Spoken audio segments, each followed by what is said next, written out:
अस्सलामुअलैकुम वरहमतुल्लाहि वबरकातुहू। मैं आपकी प्यारी मायरा, उम्मीद है आप सब खैरियत से होंगे। आज इस मौजूद पर बात होगी, उसका नाम है रिश्तेदारों से अच्छा सलूक। रिश्तेदारों से अच्छा सलूक।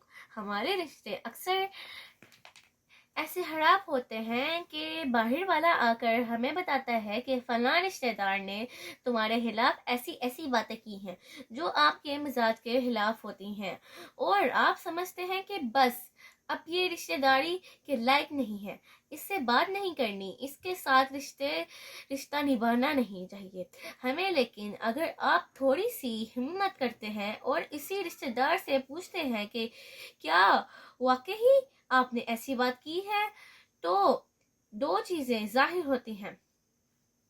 या तो वो कहेगा नहीं तो आपका रिश्ता वही बरकरार रह जाता है, या तो वो कहेगा हाँ, तो फिर आपका हक बनता है कि आप पूछे उनसे भाइयों क्यों की है आपने ऐसी बातें। तो वो बोलेगा यकीन के साथ, मैं आपको यकीनन कह रही हूँ कि वो वही बात करेगा कि आपकी तरफ से भी मेरे खिलाफ बातें हुई हैं, हालांकि आपने की नहीं होती, क्योंकि बीच वाले लोग जो होते हैं ना, ये आपकी रिश्तेदारी को खराब करना चाहते हैं, लेकिन जब ब्याह है पर सफाई हो जाती है तो रिश्ते आपके बरकरार रहते हैं आपस।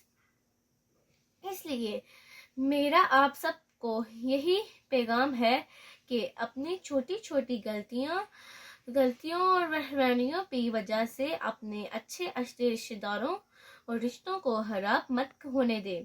जैसे हमारे नाखून बड़े हो जाते हैं तो हम नाखून काटते हैं, उंगलियों को नहीं काटते। अगर रिश्तों में गलतियां हो जाएं तो गलतियों को माफ कर देना चाहिए, ना कि रिश्तों को खत्म करना चाहिए। मगर आज के दौर में गलती हो जाए तो गलती दूर करने के बजाय रिश्तों को खत्म कर देते हैं।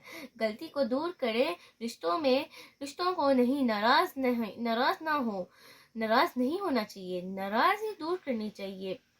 रिश्तों की अहमियत, जिनको रिश्ते अजीज होते हैं वो माफी मांगने जरूर आते हैं, जिनको रिश्ते अजीज नहीं होते वो तोड़ देते हैं। लेकिन आप लोगों को अच्छी बातें करनी चाहिए और रिश्तों को जरूर मनाना चाहिए। उम्मीद है आपको मेरा व्लॉग बहुत अच्छा लगा होगा। अगर अच्छा लगा होगा तो लाइक कीजिए, सब्सक्राइब कीजिए एंड बेल आइकन के बटन को दबाना ना भूलिएगा। तब तक के लिए मुझे अपनी दुआ में याद रखिएगा। मैं नेक्स्ट व्लॉग में, तब तक के लिए अल्लाह हाफिज।